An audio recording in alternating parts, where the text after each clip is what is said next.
This podcast contains discussions of child abuse, sexual repression and sexual abuse, suicide, racism, misogyny, PTSD and PTSD symptoms, and spiritual oppression and abuse, including guilt, shame, and fear. In most episodes, we will be mentioning some of these concepts in a general way without any graphic detail. If any of these topics or other triggering topics will be mentioned in great detail, we will let you know at the beginning of each individual episode, as well as in the show notes for that episode. Rolling river of time, you've healed me in too many days. No regrets, no confusion, there'll be no pollution. I'm so thankful I've decided to change my ways. 47 episodes ago, Sadie Carpenter and I, Gavri'el Hacohen, brought forth on this internet a new podcast and dedicated to the proposition of freedom of mind, freedom of thought, and freedom of religion.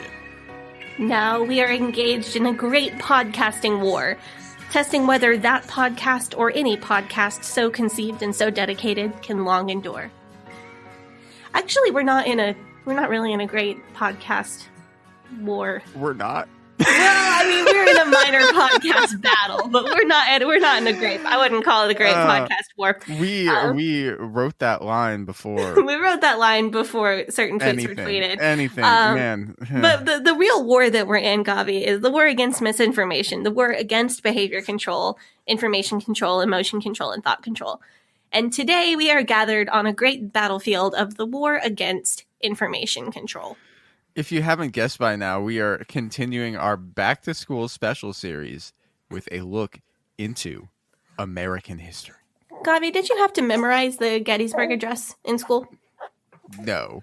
Or if they really if they wanted us to memorize it, I just didn't do it.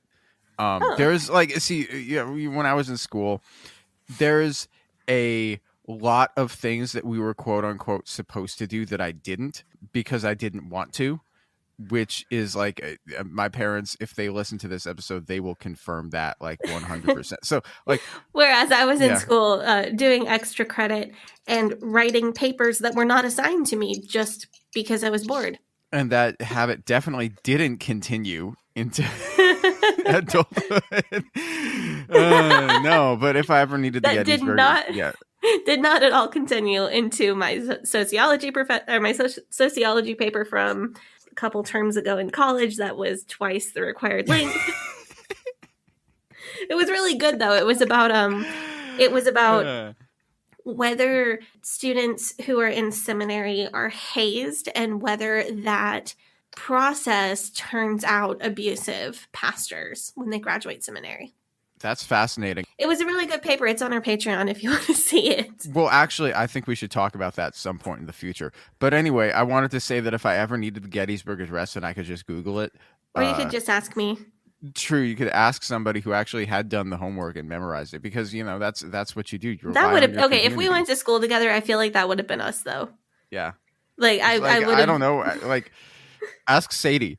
And then be like, but I want to know if you know. Well, Sadie won't be there always. Are you telling me that we're not going to be friends forever? And then it's like a last day of school montage, and there's an emotional song playing. I will remember you. Oh, I was going for "Don't You Forget About Me" in my head. Oh, okay. But but yeah, I did have to memorize the Gettysburg Address. I can't remember now if it was under ACE or ABECA. My recollection is I feel like both ACE and ABECA have students memorize it. So I would have memorized it under ACE. And then when we switched to ABECA curriculum for high school, I would have already known it and not had to rememorize it. But I'm not 100% on that. I'm fairly sure that was the case. But I am not going to quote the Gettysburg Address today. because we have a lot to get into. Yes. We do have a lot to get into today because this is the Leaving Eden podcast, which is the podcast about Sadie Carpenter's life in and escape from the independent fundamental Baptist cult in which she was raised. And we like to talk about this cult. We talk about other cults sometimes, fundamentalism in general, a lot of talk about religion. But we really like to talk about how, like, cult ideologies are a danger to society as a whole. And we seek to promote freedom of mind, freedom of thought, and freedom of religion. So if you like our show, you can go on to patreon.com/Leaving Eden podcast, and you will get access to extended and uncensored episodes of the show, which are fun. You can also join our Facebook group, which is facebook.com/groups/Eden Exodus. You can join our subreddit, which we have now, that now has more than 100 subscribers to it, which is excellent. Yes, oh, that's I got great. a notification. I missed that. I got a notification yesterday. It said that you have 100 subscribers in your subreddit. So that is reddit.com/r/Eden Exodus. Both of these are great places if you want to talk with other fans, just post stuff related to the show or fundamentalism in general.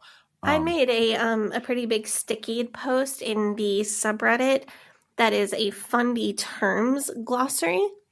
Yes. That was suggested by some awesome listeners who are subreddit members. Like, I've had extensive online communication with those people, although I don't know who they are. But they we feel like we know them at this point. Like, I feel like I know these people, but I only know them by their Reddit usernames. So it's an interesting relationship. I feel like they're very close to me, but also I have this, like a ridiculous made up name for them in my head, because it's just their Reddit username. Cool listeners in the subreddit suggested that we do a terms glossary. It is up. I have the first maybe like 20, 30 terms in there. I didn't count. If there are terms that you think should be added to it, comment on that post. I can put them right in. And hopefully that'll be a resource that we can even share with other people who are wondering what this or that weird fundy terminology means. That'll be useful for me even, because a lot of this stuff is stuff that I don't know. So you'll although, usually if I don't know something. Me all the time, like, what is this? What is that? Yeah. So, but I think a lot of times, if we're talking about something on an episode and there's a term that I don't know or I didn't know before we started doing the show, I will ask you to define it just so that everybody knows what it is and so we can talk about it. Like, I forget that there are terms that you don't know. Yeah. And I think some of those might come up in this one. I don't know. Well, I guess we're going to find out. Yeah, moving on to our topic today, which is American history. Is that, Sadie, I'm going to hazard a guess about you, okay? Oh, I love your guesses about me. Yeah, I'm going to guess something that cuts to the core of your character. I'm going to guess that you loved history class. I'm going to guess that it was one of your best and favorite subjects in school. You are absolutely right that I love history. Of course, still do. I did well in it in school. I think I maybe underachieved a little bit because I didn't feel like I really needed to try. Because the dates and remembering names and dates is really easy for me. And it was even easier before I had my concussion. I didn't maybe try as hard or overachieve as much in history class in school, but I did love it. If there's any good news for this episode, it is that my history education was, in a lot of ways, comparatively better than my science education. So an ACE? Oh, no. ACE history is just straight trash, which we're going to get into, of course. In high school, my school switched over to Abeka, which we have not done a full profile on yet, but are certainly going to. Abeka is the other super common fundy curriculum behind ACE. And then there are other smaller curriculums that people use as well, like Bill Gothard's Wisdom booklets. But those, Abeka and ACE, are the big two. Once we switched over to Abeka for high school, which coincided with me going into high school, I had a sort of okay history education, adequate. Abeka is, both ACE and Abeka are heavily just spun. The information is very biased. But Abeka has more true information, which is great. So all of my history education was a real mixed bag of things that are correct and misinformation. but I don't know. Maybe there's more correctness than you might imagine. Okay, well that's good because they can't get away with just not teaching you history. They have to like teach you some history. Yeah. So They can't get away. They can get away with just not teaching you anything. Just so you know. Forgetting. Yeah. We talked about homeschool law. Do we want to like sort of do like a general overview and then of like how it worked and then go into like some major US history events and like figures in chronological order? Does that sound good? Yeah, that sounds like it would work. Let's make sure we hit classroom settings, what tests look like. Let's compare our classroom experiences with history. And then we'll go more into the topics and what I learned about them and if there's anything different that I've learned since becoming an adult. That sounds good. Okay. So one thing I just want to reiterate, and I think this is one of the major takeaways from our back to school series, is that having a good teacher can take a subject from being like boring or like just okay to being a really exciting and enjoyable and engaging class. And so my 11th grade teacher for AP US history was really excellent. On this show, Sadie and I stand hard for teachers and educators in general, and we think that you guys are the best. Yes, we absolutely do. Yes. But in ACE, you're right, you don't have teachers. So what you do is you get a booklet. It looks like a magazine, but made out of newsprint. It's like magazine size and shape, but it's not glossy. And it's maybe, for an elementary school book, it's maybe 30, 34 pages long. For a high school, it's 60 to 72 pages long, like a thick magazine. And you read a few pages of information in this little booklet. And then on the next page, you answer questions about the information that you just read. And then you get permission from your supervisor, who is the quote-unquote teacher who just sits at their desk and gives people permission to go to the bathroom and check their work all day. You get permission from your supervisor. You go to a cabinet. You pick out an answer key. So I'm trying not to use the ACE jargon. It's tripping me up. You pick up an answer key for your book. You go to a certain table in the middle of the room. You correct your work in red pen or mark your mistakes in red pen. You put the answer key away. You go back to your desk. You fix your mistakes. And then you repeat the whole process with asking permission to go check your work. You go check your work. If you got everything right, then you move on to the next section where you read a couple of pages and then answer questions on what you just read. It's very repetitive, and it's intended to train children for being office workers. If you haven't heard our ACE episode, definitely go check that out. So ACE history is just finding the answers to the questions and then remembering enough of them to pass the test. And then once you've passed the test, you immediately forget all of them because there is just no mental stimulation at all. Zilch. And so it's mostly just names and dates. Yeah, some terms too. So you need to learn the definition of constitutional amendment or the definition of democracy. And there's no real variety of assignments either. It's just either fill in the blank or it's multiple choice. Yeah, so it's read this passage and then fill in the blank, or sometimes there's a multiple choice, or if you get really lucky, there's maybe a matching section, which is so fun. I used to love matching sections in ACE because they were the most interesting part of my day because I could take a ruler and make like designs in the matching section. Like make sure my lines were perfectly straight, and then after it was scored, I could do like a geometric design around it. That was the most interesting part of my day. Save those for last, man. That's the fun stuff, right? No, there. you would, because you get to choose what order you do your subjects in for the day.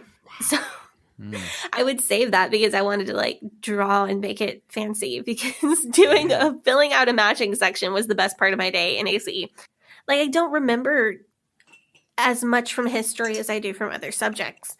And I think this is actually extremely telling because I talked on our ACE episode about being the ideal ACE student. Children all have different abilities. They all have the places in their development that they're ahead and places that they are not ahead. And that's all a part of the normal variation of child development. But I was uniquely suited to be an ACE student. I read early. I could entertain myself. I really didn't mind being sat at a desk with nothing to do but fill out schoolwork for 8 hours a day. So if I, being pretty much as naturally suited to ACE as anybody could ever be, if I don't remember anything from my history education, I imagine that pretty much nobody remembers anything from their history education in ACE. Yeah, okay. Yeah, I would really be concerned about what other people remember if I remember so little.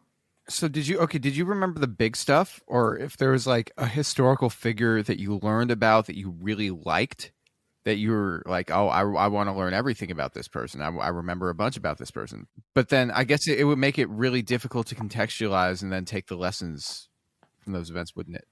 So I don't recall learning about so many individuals in depth in ACE history specifically. I know that Lincoln was very heavily featured, but people like, I don't know, Betsy Ross, George Washington, Harriet Tubman, other important presidents and founding fathers and historical figures, it wasn't biographical. It was just focused on like the one thing that they did that was important to the American story. This is how I want to phrase this. The historical figures weren't main characters in the story. America was the main character. And everything was from the perspective of like only what this person did in reference to America was important. Huh. I mean, that's not the worst. I don't want to say that's the worst thing, because because I understand and I low key agree with the perspective of, taking the position that idolizing historical figures is bad because they're human, and the best way to learn from them is to look at the choices that they had and the decisions that they made. But it seems like this is more from the perspective of this thing happened and here's who we have to talk about to make it make sense, and then we're going to move on and not worry about it. I think the perspective of America being the main character is not atypical for history taught to elementary students anyway. I was also getting all of this supplemental history knowledge from my dad, who is a big history buff, from people who worked for our school. Even though your supervisors aren't teachers, they still maybe have an education degree. They also maybe are passionate about some part of education, and that's why they volunteer at the school. So I was hearing if somebody who worked for the school or volunteered for the school or went to our church had a special interest in some part of history, they would be telling me about it. So I was getting all this supplemental knowledge that wasn't coming from my paces. In ACE, I think that world history was a pretty sparse before 9th grade, but I'm wondering if that's normal or if that's something that they do. Like, do they teach world history from a younger age in public school? I don't know, Egypt, the Caesars and Assyrians and Attila the Hun and Charlemagne and War of the Roses, like all that. So I remember in middle school learning a lot about ancient civilizations. I remember learning a lot about China. In 8th grade especially, I remember for some reason learning all of the Chinese dynasties and Genghis Khan, and also about like Confucianism. There was like, we had a whole unit on China in 8th grade, which I thought was interesting, deeply fascinating. But I also don't remember all of the details because it was like almost 15 years ago. Jesus, man. I know, that makes me feel old too. I found a list. So here's something that might be interesting to get us more in the swing of this. I found a list of things taught in 2nd grade social studies PACES. In ACE, it's social studies, not history. I think we called it that too. I don't know. Fundies usually hate the word social because it makes them think of socialism. I don't know. That always stuck out to me as a kid. I always thought that was a little bit weird. Here's what's covered in 2nd grade, though. Travel maps, signs, the compass, camping, and directions. Our country, freedom, the capital, our president, citizenship, flags and pledges, famous buildings, Washington, D.C., George Washington, and rules and laws. Communities, farms, and ranches, fruits, and orchards. This is for 2nd grade? 2nd grade. That doesn't seem inappropriate for 2nd grade. Yeah, that sounds like totally normal. Here's 3rd grade. Different forms of communication, telephone, telegram, languages, sign language, braille, microphones, audio recording, the printing press, and prayer. Conservation of water and land use and the natural resources, water and gas. Geography, continents on the map and globe, Spain and Israel. Different types of communities, businesses and agriculture, farms and products, American history, Christopher Columbus, colonization, slavery, George Washington Carver, and our government. So far, this seems like normal. I mean, the addition of prayer is a little odd, but this seems normal for 3rd grade. But here's what's also in 3rd grade history. Joseph, Moses, Cain, and Abel, and God's laws, to accept whatever happens as God's best, and to do good and to do right. Can we sidebar real quick, though? Yeah, let's do it. Because there's something I want to bring up, is that I get that George Washington Carver was a deeply fascinating and monumental historical figure, but I also feel like schools go fucking ham on George Washington Carver. You know what I'm saying? Like, I remember in 3rd grade having a whole unit on George Washington Carver. But didn't he had a big part in restoring the South with his farming techniques? Yeah, but all I remember about him was that he invented peanut butter. So try teaching a 3rd grader about soil depletion and like nitrates, and they will have no idea what you're talking about. Yeah, I also remember learning that he invented peanut butter, which in my book makes him one of the greatest people ever. Thanks, George Washington Carver, for inventing peanut butter. Yes. According to here's the twist for the Paces. According to Paces, he took the biblical principles of crop rotation and used that to learn about nitrates, and that's how he pretty much single-handedly changed the agricultural future of the South. This is what I'm saying about, like, it's mostly correct or almost correct. ACE still gives George Washington Carver credit for being really great and really important, but they also say that he was great and important because he listened to God. Well, here's the thing. I think George Washington Carver, undoubtedly cool guy, deeply important, great man. But teaching 3rd graders about him when all they can understand is that he's the peanut butter guy is just, I think, an odd decision. You know what I'm saying? Yeah. Like, he saved millions of people's livelihoods. All anybody is going to remember about him is peanut butter. I mean, that's all they remember from 3rd grade. Like, I remember my teacher was like, we learned all about George Washington Carver, and then somebody gets up and asks my teacher, are we going to learn about the guy who invented jelly next? Oh, that's adorable. Yeah, because like that's the 3rd graders' comprehension of these events. Yeah. It was like, okay, what crop rotation? I don't know what I'm in 3rd grade. I'm like 10. I don't know how crop rotation works. But this guy made peanut butter. Okay, well, what about the guy who made jelly? So I actually want to get into 2 things. Do it. Number 1 is that before we go any further with this topic, I want to make it clear that I think American history education in general is really lacking. It's not just, I feel like a lot of these education episodes may seem like I'm bashing ACE, and I am, because it's terrible. And I would literally write a curriculum myself before letting my child be educated by ACE. That's how bad it is. But it's not just ACE. I think American education and American history education specifically is lacking. And I want to tell a story to illustrate that. When I was at Hyles-Anderson, I volunteered tutoring at Hammond High School. I tutored public school students who were in danger of failing classes and being held back or not being able to graduate. At the time we started working with them, the graduation rates were so low that the government was about to pull funding from the school. And there were a couple key issues that were causing people not to graduate. Teen pregnancy was a big one. General truancy was another big problem.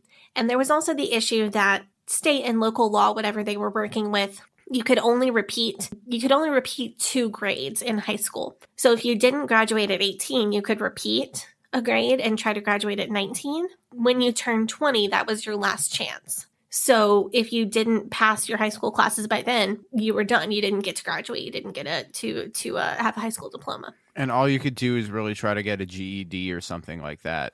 Right. So these issues were making the graduation rate just almost incomprehensibly low at Hammond High School. Oh, it's got to be abysmal. I think I don't want to give a number because I'm not sure if I'm remembering correctly, but it was take your breath away bad. Is what I remember. And there's some states where they would like have a really bad graduation rate, but they would like lie about it. There was a way of fudging the statistics where they could lie about it, and so I assume they weren't doing that. So you were seeing the actual numbers. In one of the few things that I ever did in the cult that I'm actually proud of, Hyles-Anderson sent education students who had good grades and were doing well to go volunteer at Hammond High School one afternoon a week to try to get the graduation rate up. So we were just there to help kids with anything they needed help with. We had the prep materials for the tests that they had to take to pass grades, but anything they needed tutoring with, they could come get help with. When I was tutoring there, I met this student. So this person was in 10th grade AP history. And we had one of our class hours, we would just have a tutoring room set up in a study hall. And anybody who needed help with any topic could come in the tutoring room and just find somebody who could help them. So she walked into my tutoring room one class hour and she said, well, I'm struggling with history. And I was really there to teach math and English, but I didn't have a student that hour. And I thought, okay, well, I know enough about history. I can probably help out. 10th grade AP history, she just said she was really struggling and just couldn't get her mind around the material and felt like she was so far behind. And I want to make it clear that this was just a clearly intelligent teenage girl. She was sharp. She was with it. She was just, but everything you can tell from just meeting a person or every external appearance, she was just really smart. And she just felt so overwhelmed and behind with history that she was having trouble even describing to me where she felt like she was behind. So I sat her down to try to get an idea of where she was and what she knew and what she needed to learn. I thought I'd ask her some basic questions like, what decade was the Civil War in? And she didn't know. So I asked her, who was president during the Civil War? I was thinking, we're in Indiana, we're right across the border from Illinois. Illinois is land of Lincoln. Surely she's been on a field trip to some Lincoln-related site. Surely she knows this. She didn't know who was president during the Civil War. So I asked her who the first president was, and she really thought about it, and she was able to come up with George Washington. And I am not making any kind of statement about this girl's intelligence. She was not unintelligent. She had just never been taught this stuff in a way that she could comprehend or a way that was retained for her. And she was a bright, intelligent AP 10th grader who couldn't name Abraham Lincoln. And she was in AP U.S. history. Yep. Wow. I mean, no wonder she was struggling, because I took that class, and this is one of the things, is like the AP classes, they're pretty much the same class nationwide. I took that class. It was not an easy class by any means. No wonder she was struggling. Yeah, and she just got dumped into it with no history background. Somebody's like, oh, you're smart. Take this AP class and it'll look good when you apply to college. And then she is totally lost. Yeah, and no matter how smart you are, if you have never been taught this stuff, how can you function in an AP history class? No, you can't. There's no way she could be expected to do well, and she was so overwhelmed and just didn't even know where to start. It was heartbreaking. This is a real moment for me. So I sat down with her, and I sat down with a piece of paper, just a piece of notebook paper, and I took about an hour and just wrote down the barest details about, okay, Columbus, 1492, Pilgrims, 1607, Plymouth Rock, 1620, a century of being colonies, and then we got the Revolutionary War, the Declaration of Independence, so some big battles in the Revolutionary War were Saratoga and Yorktown. The Articles of the Confederation were precursor to the Continental Congress, which brought forth the Constitution. After the Constitution, we became a new country. George Washington was the first president, and after that we had, 60 years of isolationism. We had the Civil War. We had the Industrial Revolution after the Civil War. The Industrial Revolution was convenient because it prepared us for World War I. After World War I, we fell into the Great Depression. That's when President Roosevelt comes along. The World War II pulled us out of the Great Depression, but we lost a lot of lives. The 50s were very prosperous after that. And then in the 60s, we went to Vietnam. And this was all brand new information to her. Wow. Yeah, it was all of that stuff that I just said was what she was like, oh, really? Just had no idea. Because I took the AP history class, and even if that was your basis for knowledge, you would even if you went into the test or went into any homework assignment just with that, then you would still be hosed. Right. Yeah, I mean that's just basic knowledge. If you just have that, then and you went into the AP. She didn't even have the basic. No. The basic knowledge to contextualize the things that they actually teach in AP history class. She did not have the framework of this is the way that the American history has gone so far. I'm trying to wrap my head around how somebody could make it to that level and have not learned this stuff. I mean, but it just must not have been like, yeah, I guess this is my experience, and I don't know how universal this is, but when I was, but this is definitely true in my experience, is that everyone, comes into high school in ninth grade. And this is not necessarily a good thing, but this is just sort of a thing that happens. But everyone comes into high school in ninth grade and we're all in classes together, right? At least if you go to public school. And then in 10th or 11th grade, things sort of start to coalesce and the school sort of divides in two. You know what I'm saying? Like, Yeah. so the school will divide in two, where there's the kids who are going to go to college and there's the kids who aren't.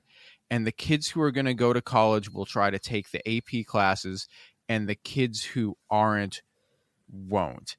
And as kids, we all sort of like know who's who, and you get this sort of understanding.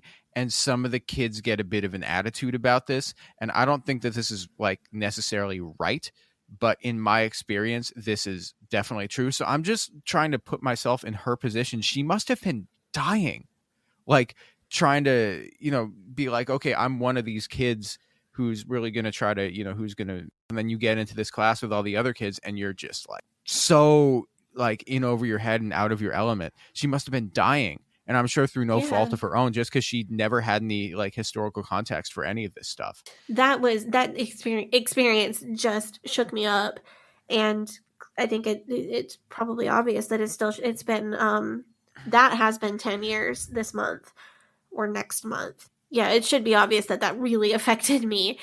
It made me believe that we need to, number one, reconsider what is considered basic history information. I can't guess whether that person just had terrible teachers and she was taught the material, but it didn't stick because her teachers were just uninteresting or uninspiring or just bad teachers.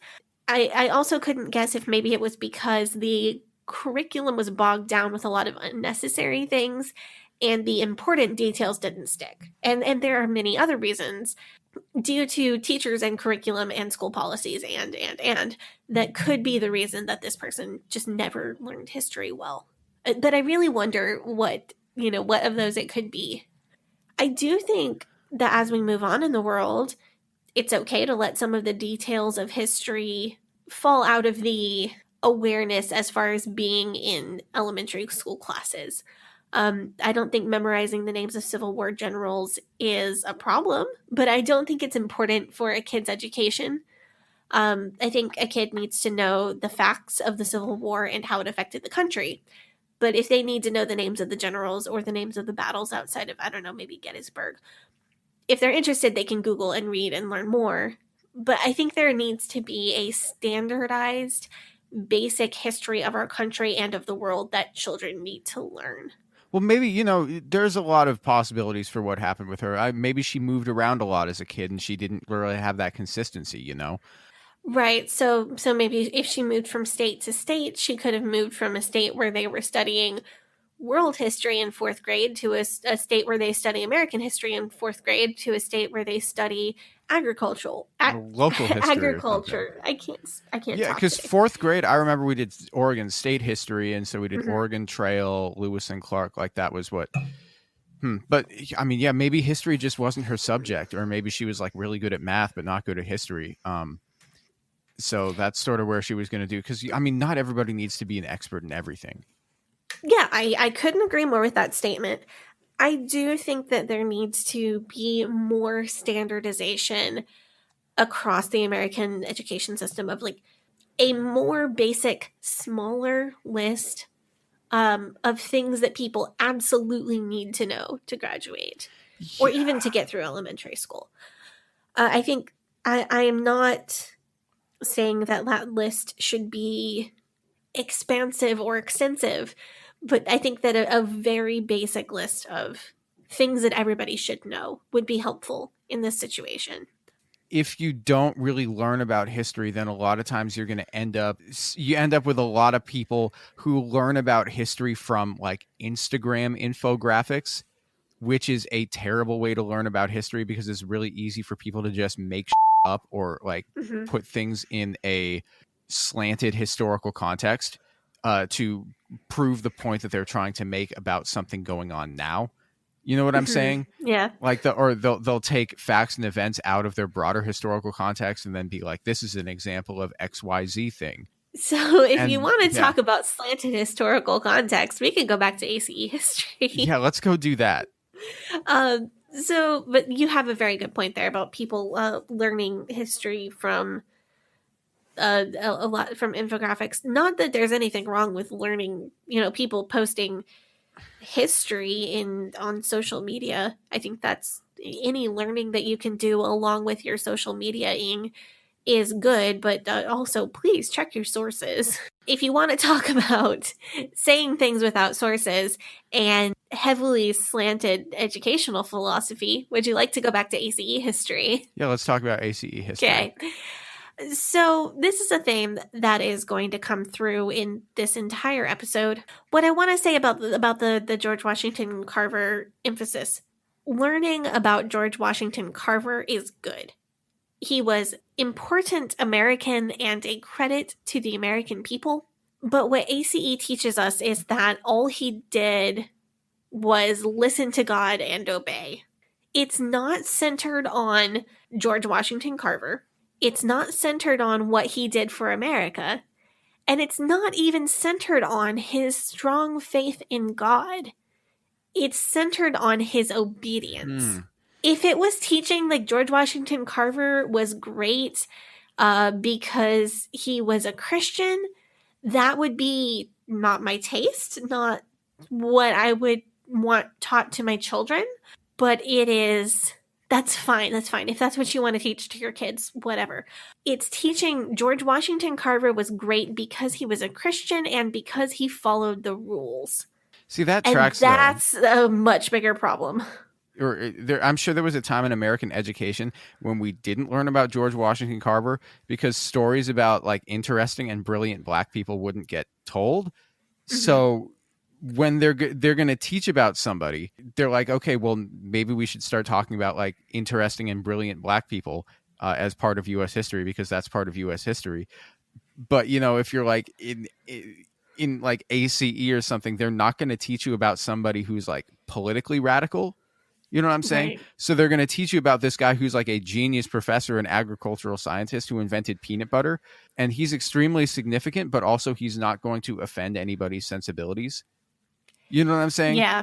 I think that's kind of all of Christian education. I think that's common in Christian education in general. Of course, I wish they would teach about the political radicals. Of course, I'm going to be angry if Marsha P. Johnson isn't in my daughter's history textbook one day. In any generic Christian school history curriculum, having George Washington Carver in there is something. Like that's cool. Yeah. Good. Fine. But it's just like how we talked about last week when you got to learn about Phyllis Wheatley, but only about how she was super Christian. Right. The emphasis on this person being Christian, it is not just about their faith. It's meant to push students in a certain direction of behavior. That's my problem with it. My problem is not that they're mentioning that this person was Christian or even teaching about it in a history book. That's not my preference, but I'm not going to go out and have a problem with that. What I have a problem with is using that person's story and that person's Christianity to attempt to influence students' behavior. What I want to point out, though, is that when people advocate for Christian education, they phrase it like they just want to say, well, George Washington Carver was great because he was a Christian. That's what they say they want to do, but that's not the case. They want to insert brainwashing into it. They want to say in their textbook, George Washington Carver was great because he was a Christian and because he followed the rules and followed God's laws. So it's inserting behavior control and guilt into history class. And that's what I have a problem with, because people who are proponents of this type of Christian education hide their intentions behind something much more innocent. That's what I really have a problem with. If a historical figure was heavily influenced by their religious beliefs, that is absolutely essential information, but teaching only about that is complete and utter nonsense. Now that I got myself all worked up, I want to talk about a couple more grade overviews from ACE. Or would you like to take a break here, or would you like to come back or do that in a couple minutes? No, let's just do a break here. We'll take up the offering, and then we'll come back and talk more about ACE. Hey, it's Sadie. If this is your first time listening to the Leaving Eden podcast, make sure you go back and check out episode 1, where we start the whole story. You might also want to check out our cult true crime series, The First Family of Fundamentalism. If you like the show, you can support us by joining our Patreon, where we have extended and uncensored episodes available. You can also join in the discussion in our Facebook group, Eden Exodus. Tell a friend, tell a family member, tell your worst enemy. The Leaving Eden podcast is a fully independent podcast, and we really do appreciate your support. Now, back to the show. All right, we are back. We're here to talk about more ACE stuff. And I just want to say, Sadie, Yes. It is a miracle that you saved all of these materials. I am glad that we have a record of it. So I have some things saved. A lot of this is also coming from the internet. I just know where to find it. But by the way, if anybody has a bunch of paces lying around, let me know.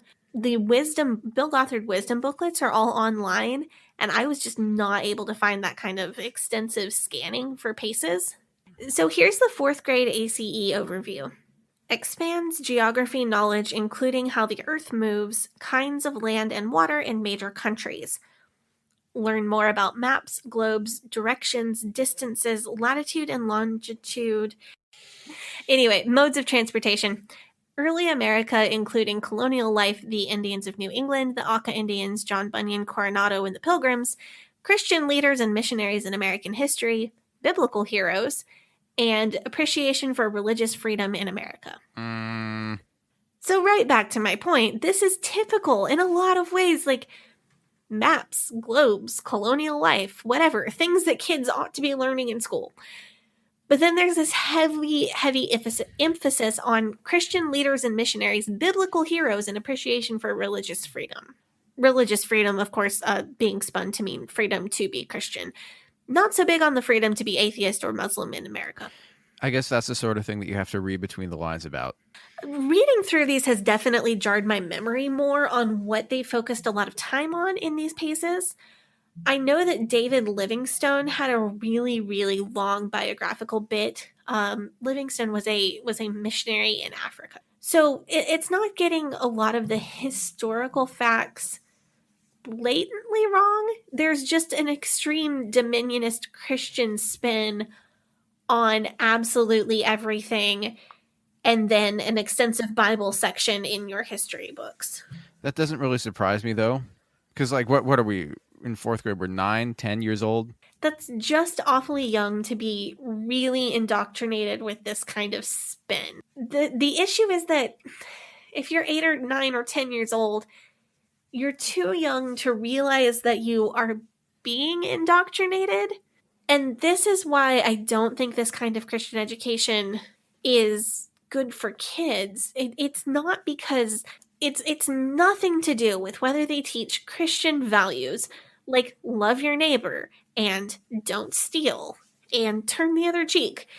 It's nothing to do with that. It's because I have never seen a Christian curriculum without radioactive levels of Christian dominionism and brainwashing. See, I strongly believe that it's up to the parents to decide whether or not they want to give their kids a religious education, but that can't ever come at the expense of getting like a regular, like a standard education.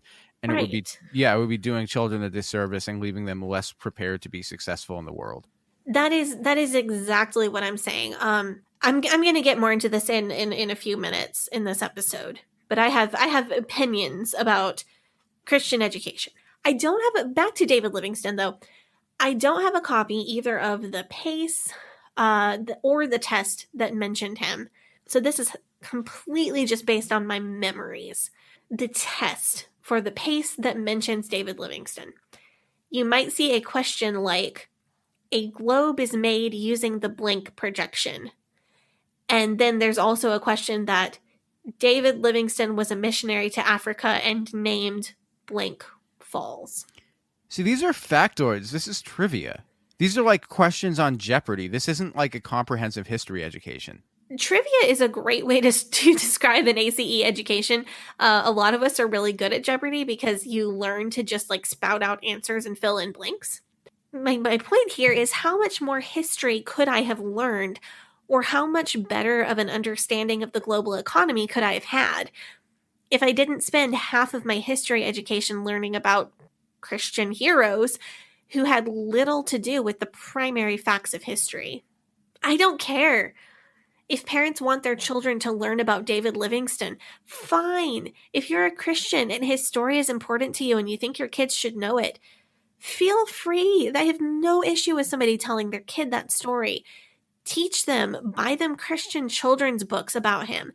If there isn't a Christian children's book about David Livingstone, write one. But beyond a mention, a full biography of him does not belong in a child's history book at the expense of a deeper knowledge of the more basic concepts in history. So, anyways, I'm sorry, that was a huge rant, but that's I think the conclusion that we're both kind of coming to. So these are the topics for the 6th grade social studies PACES.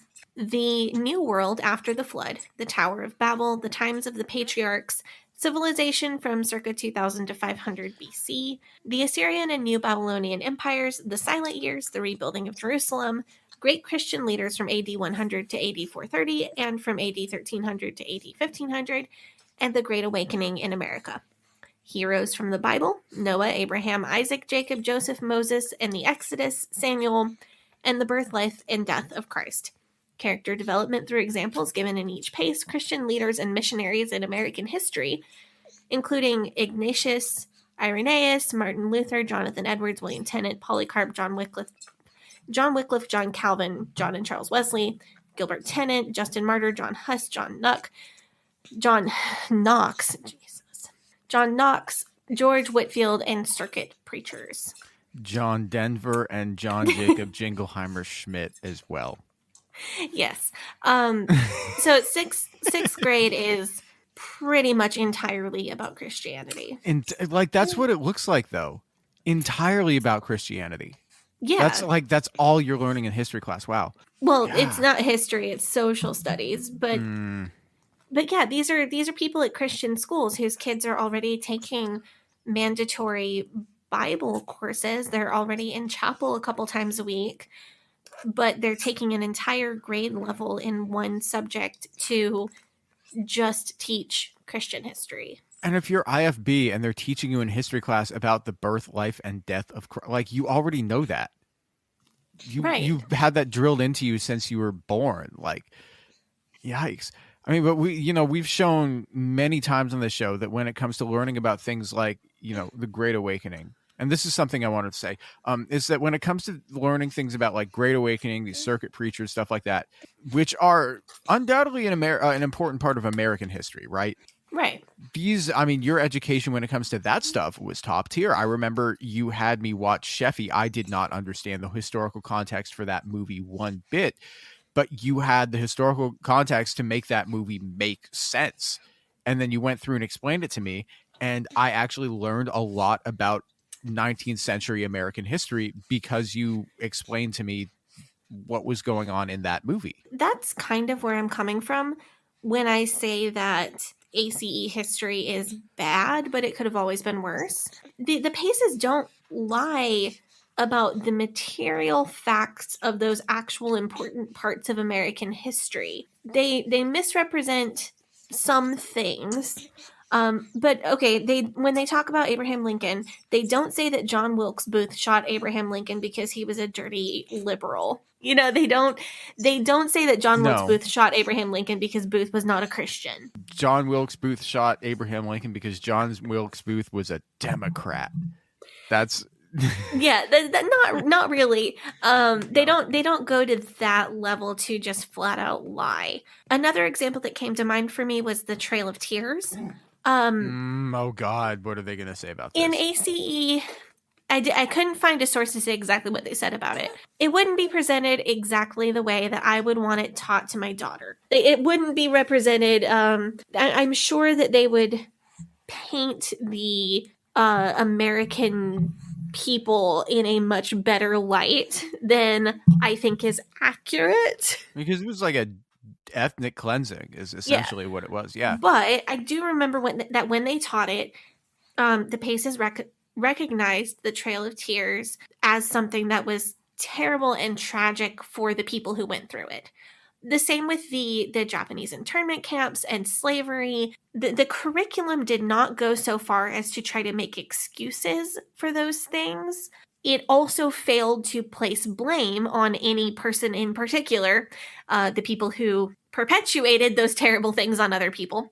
It failed to blame them, and it failed to go as far as it should have in condemning them. Interesting. But it didn't. So I remember specifically that it didn't. The curriculum did not make light of the Trail of Tears. I'm certainly not saying that it's great. I feel like it could have been worse, and I wonder how that differs from public school curriculum in school districts where parents are throwing a holy hissy fit about critical race theory. Like how is that really, is ACE history on those topics really that much worse than what they're teaching in the most conservative school districts in the country in public school? Yeah, I mean, I wouldn't know. Because, I mean, I'm from Portland, so Portland Public School is not exactly the most conservative district. Really? But no. So I remember, though, that my AP US history teacher went on a rant for an entire class period about how much he hated Andrew Jackson. Yeah. I mean, he was full of interesting nuggets, though. One time he spent 20 minutes telling us about one time when he was in the Army and he was extremely excited to find a Tom Clancy novel in the garbage. Aren't history teachers great? History teachers have the best rabbit trails. They just They do. They will just go off on some random topic and it'll be the best story ever. Yeah, man. When I had So later in high school, when I had an actual teacher, I had a closer experience to maybe what you had in AP history class. The thing about ACE is that they have customers to please.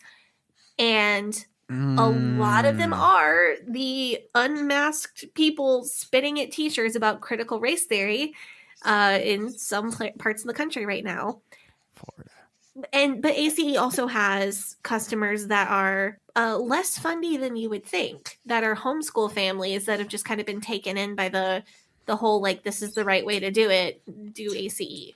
So because they have customers to please, they tend to really tread lightly and really choose their words carefully around topics like the ones we were just discussing. The distinction I want to make is that it's not ACE. It doesn't straight up lie about a lot of things, although it does twist and misrepresent a few things.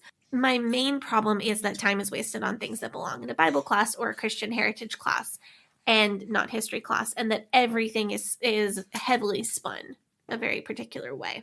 So I quit ACE history after 8th grade. My school switched over to a Becca curriculum for the high school between me being in 8th and 9th grade. So some things I took ACE up until the end of 9th grade, and some things I took up till the end of 8th grade. It looks like 9th grade for ACE is world geography, 10th is world history, 11th is American history, and 12th is civics. So that's not too different from what I got, except for me, 9th grade was world history.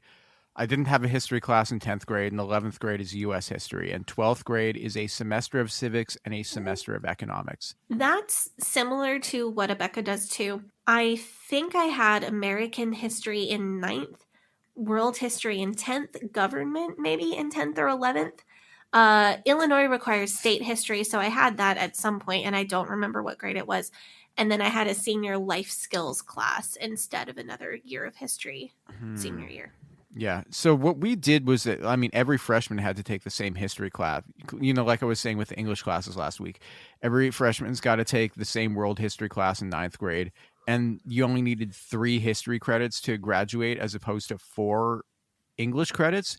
So you don't have to take a history class every year. But what a lot of kids would do, especially, the kids that I hung out with, they would take AP European history in 10th grade.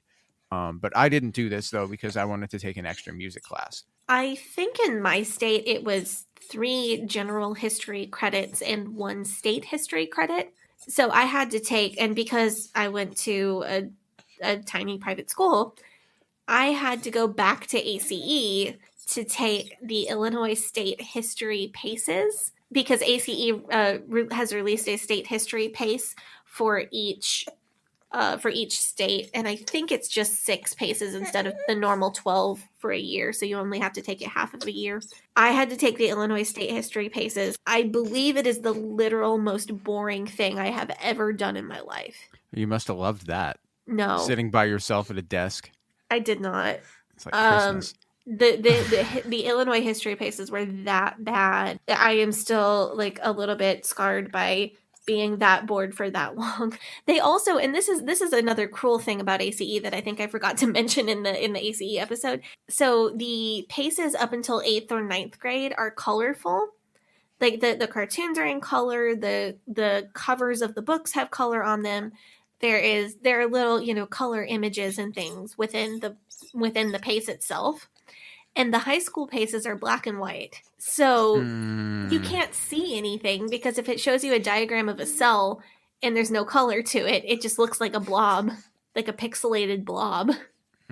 So 1, you can't see anything, but 2, sitting all day in your desk looking at black and white books is awful. It's just awful. And the Illinois State History paces are the worst. I bet. Anyway, I grabbed the description for the 11th grade American History PACES just because we seem to be kind of focusing more on ACE today. Yeah. And I thought that might be a good description to grab. So here's what I got. American history from the colonial period to the present, America's religious, philosophical, and political background, the growth of industrialism, its background, products, benefits, and the expansion of liberalism from 1890 to 1914, immigration, the urban problems, rural unrest, and social reform, 1865 to 1900. And that's the American history paces. But it literally says immigration, the urban problems. Yes. Like in what sense? And the expansion of liberalism. That is from the ACE website. So let's see. It says 1890 to 1914. The urban, because it's like late 1800s, early 1900s. So they're saying that my great grandparents should have been killed by the Tsar. What are they trying to do? Are they trying to keep the Irish out? Keep the Poles out? They don't like their pierogies. They're standing the Chinese Exclusion Act as well. I found a more in-depth description of social studies, PACE 1129, which is the PACE that has immigration and the urban problems in it.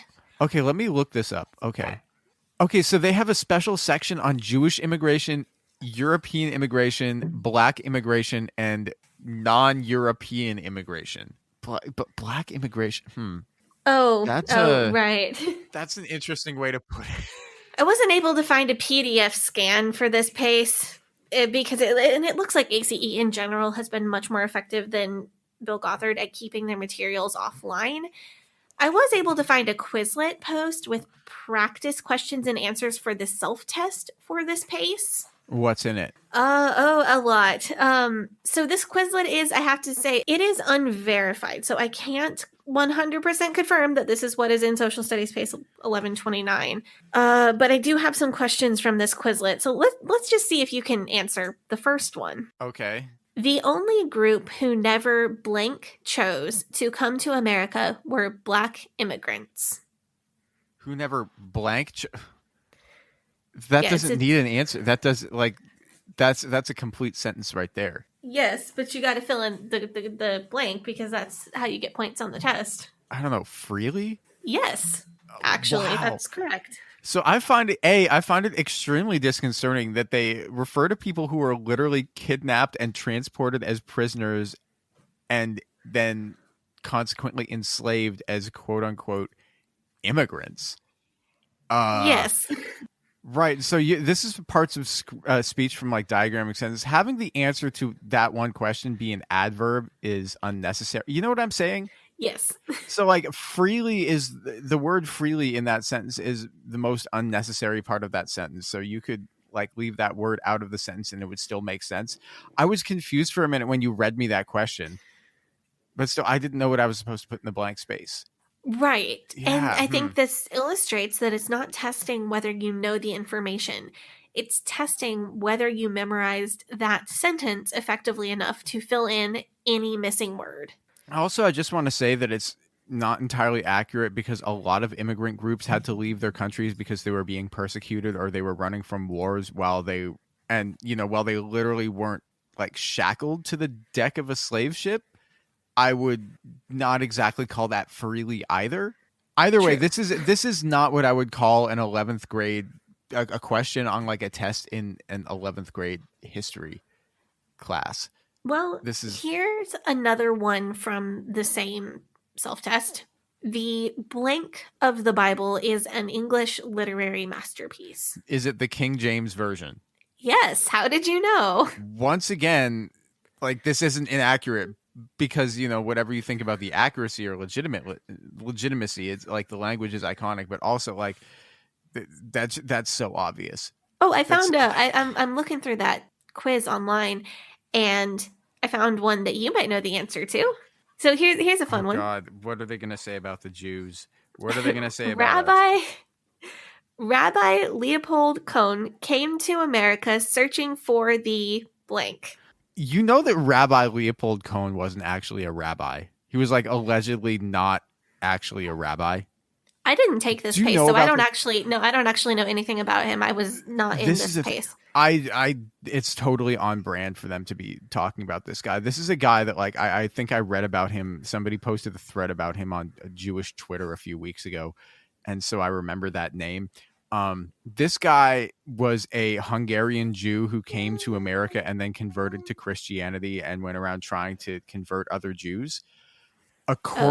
Yeah. Well, apparently Pace 1129 has something to say about him, and I'm sure it's probably very flattering. But you notice when it comes test time, the students aren't actually expected to remember whatever the Pace said about him. It's just a fill-in-the-blank answer. It looks like students in PACE 1129 also learn about the gold standard, railroads, farming before and after the war between the states. That's quote, the war between the states. The poem, The New Colossus by Emma Lazarus, Amazing Grace, that stupid song, It Is Well With My Soul. That's in a history class? I told you it's everywhere. Why? I've told you it's everywhere. It's in a history book. Spafford, man. He's like if the Fundies got in control of the country, they would put him on money. If the Fundies got control of the country, that would probably be the national anthem. They put Horatio Spafford on the $1,611 bill. Oh no. You know, sometimes I worry that I have exposed you too much to fundiedom. The fact that you would come up with a $1,611 bill, like the fact that you would come up with that, I feel like I've poisoned your mind too much. I feel like the Fundies would come out with a $3 bill because it would be 3 for the Trinity. Probably. Yeah. It would be 3. It would be 3, 12, 40, 70, and 1,611. Those are all their magic numbers. It's Why 70? Because it's a 7. 7 is their other. So that's like demonic, though. No, 6 is. So they wouldn't have a $69 bill. If I were president, I would decree the creation of a $69 bill. Can you imagine how hard it would be to count like a bunch of those if you didn't have like 10 or 100? That's really impractical. Chuck agrees with you. Chuck agrees with me. Where? Oh, It Is Well With My Soul. I told you it's everywhere. I told you it's literally everywhere. It's a really pretty song, and the lyrics are honestly pretty nice. And I hate it that badly because it is so everywhere. It was in history books. The other things that you learn in PACE 1129, are the rise of labor unions, the assassination of President McKinley, and you get to memorize Colossians 4:6. That's it? Well, that's it for one PACE. You would have 12 PACEs in a school year. And I think this is I picked this one because of the wacky quiz questions, but also because I think this is a good example of ACE. learning about the gold standard, the proliferation of railroads, and how railroads changed America, the change from small family farming to corporate farming, those are all great topics, amazing topics for a high school history class. But like half the space in this pace is taken up by like soft anti-union rhetoric. Whoever that allegedly fake rabbi was, it is well with my soul and Bible memory. It is well with my soul by Horatio. He's just like, just I'm popping up telling everywhere, you, it's man. there is a reason I hate it so vehemently because, oh, I know. Do you hate it as well with my soul too? Chuck clearly does not like Horatio Spafford. Chuck's not a Spafford fan, no. No, there is a reason I hate it so badly. It is because it was truly everywhere throughout my entire teenage years. Here, like, how are you supposed to delve into like more in-depth topics though, if you don't have class discussions about it? That's a question that I have. Right? You don't. There aren't discussions about history. Right, because you're just sitting there. So like it's just like memorize this stuff. So can I tell you how my like history class would go? Yeah, go for it. So this is like my AP US history when I was in 11th grade, junior year of high school. So we would have class 4 days a week because on Wednesday or Thursday you'd only have half of your classes, but then you'd have them for double the time period. But on like Monday, we'd get like a chapter assigned for homework out of the textbook. The class period would probably be our teacher introducing whatever topic of the chapter was, sort of like prefacing things, asking questions, hinting at like to us about what to look for, maybe an occasional rant about bicycles or some shit. These chapters, like they'd be long. They'd be like 20 pages out of the textbook. And at the end, they would have questions, and some of them would be factual, like, you know, list Woodrow Wilson's 14 points or something. But then some of them would be like, in your opinion, was the Treaty of Versailles a fair way to end the First World War? And we'd have to answer these questions in our notebook and then hand the notebook in at the end of the week. So on Tuesday, we would come into class and we'd either have like some supplemental material, like a primary source document. Do you know about the difference between primary and secondary sources? A primary source would be like a newspaper article that was written from the time. You see what I'm saying? Or like a first person account of something that happened. And then a secondary source would be like somebody who compiles primary sources, like a history book would be a secondary source, and a primary source would be like something from like an artifact from the time. Oh, okay. Yeah, so we would get like a primary source document, like an opinion piece or something that was written during that time period, or it would be like a newspaper article from that time, or it'd be like a letter that somebody wrote to somebody else that we have now as a historical document, and we would like say, okay, what were they saying about this time in history? What were they like? What does that tell us? We would have the supplemental materials, and then we would probably have to write a few pages about that document as homework, or answer some class questions about it. Like how does this relate to this? What are they talking about here? What are they talking about that? What's the meaning of this word? How does that operate in the context of what's going on here historically? Yeah, and so during our double class period, we would probably have some like big class discussion about it, and we would have the teacher it would be a part of the discussion with us, but it could be anything from like, did the American colonists have a right to demand freedom from England while they still held slaves, to was the U.S. right to drop the atomic bomb on Japan? Like it would be something like that, and then we'd have to pick a side and try to defend it. And I personally remember getting in like a very heated discussion with somebody over the Alien and Sedition Acts. So that's how my AP US history would go. But it was all based on like, okay, look at this information, but also look at like, what are the context of it, like in a broader sense. So even after we had switched to Abeka, and I did have more traditional history classes with the teacher up front taking notes, that kind of thing, we didn't have class discussions like that. We did have class discussions, but it was getting heated with anybody was not encouraged. In the IFB, there's really just nothing to discuss. Things just are. The only thing you do in a discussion is see who can come up with the best words to agree with what you've just been taught. That's what it is. That's the opposite of what you want, though. That's what you want if you're in the IFB and there's only one right answer to any question. So you start with an answer and then you look. Isn't Proof, that like or supporting evidence, or like things that support your conclusion, or You mean proof texting? yes, That's what this. a class discussion is really just a public speaking exercise to see who can agree with the material that you've been given in the most eloquent way. So we would get homework questions or discussion questions like, in your opinion, was the Treaty of Versailles a fair way to end the First World War? But the text straight up said the Treaty of Versailles was not a fair way to end the First World War. And then the homework question was go find things that support the conclusion that was already in the text, which should be your opinion as well. So in some questions, there was like a very obvious correct answer, obviously, right? Right. But sometimes there wasn't. The thing with my class is that you were given credit based on whether or not you defended your point well. And oftentimes, like, if you took a position that was harder to defend, like say you were saying, actually, yeah, the Treaty of Versailles was a fair way to end the First World War, which is a much more difficult position to defend, but you defended it well, you would probably get more credit than if you made the more obvious choice.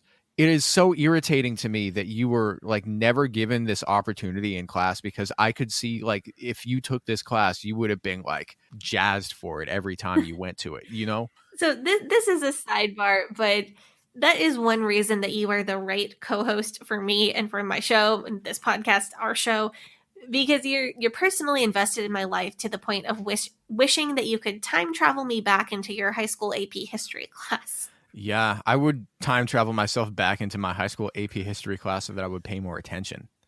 We could do it together. We'd be that's the movie that we're gonna make, actually. No, actually what we would do is we would be hanging out in the back of high school history class and like shooting paper things at each other with rubber bands. That's what we would be doing.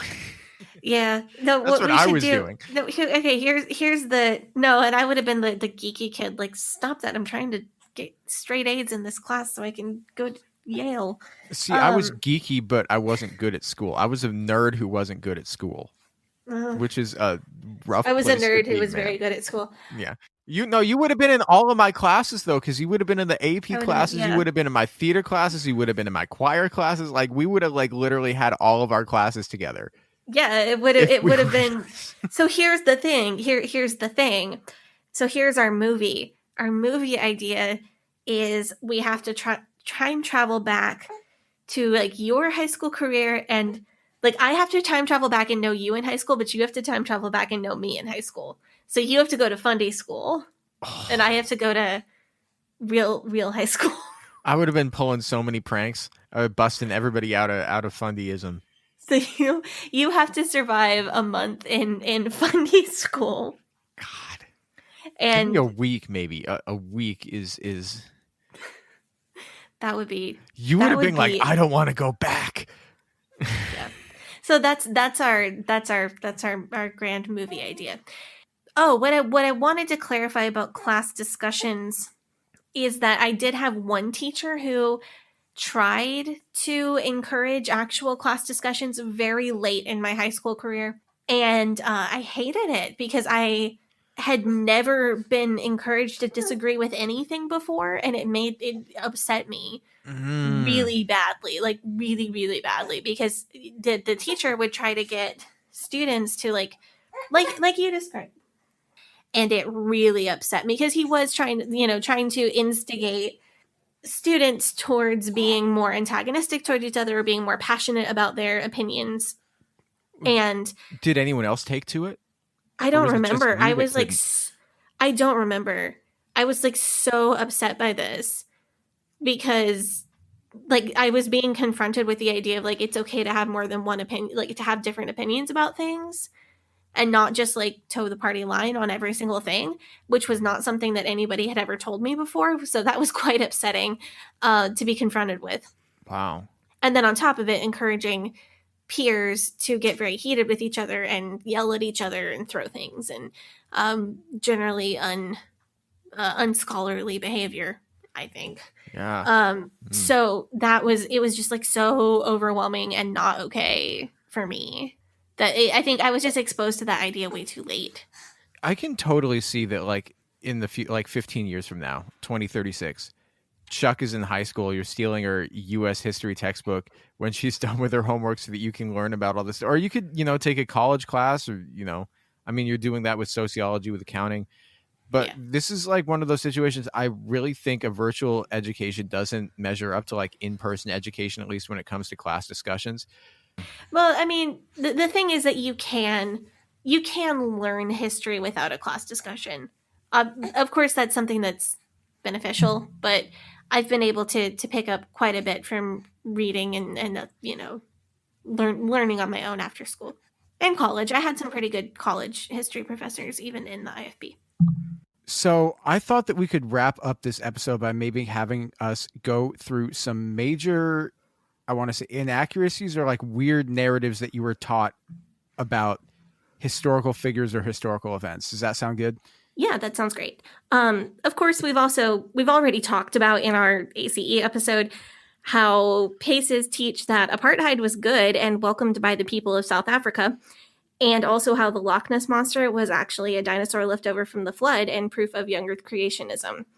So those are sadly going to get left out because we've already discussed them, but I'm sure there's more in the Fundy history classes to cover.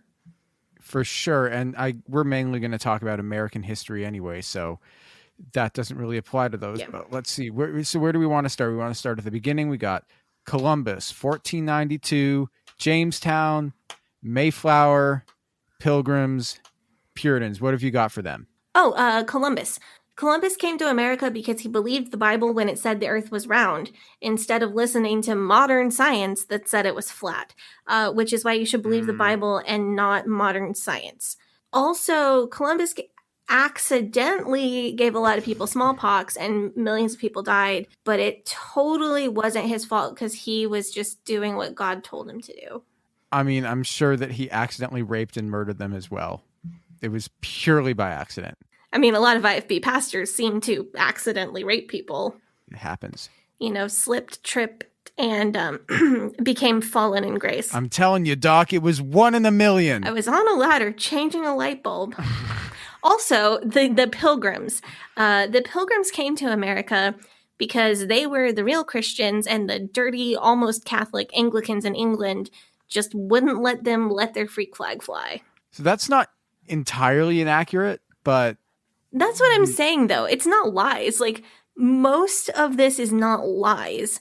It's just heavily spun in a very particular direction.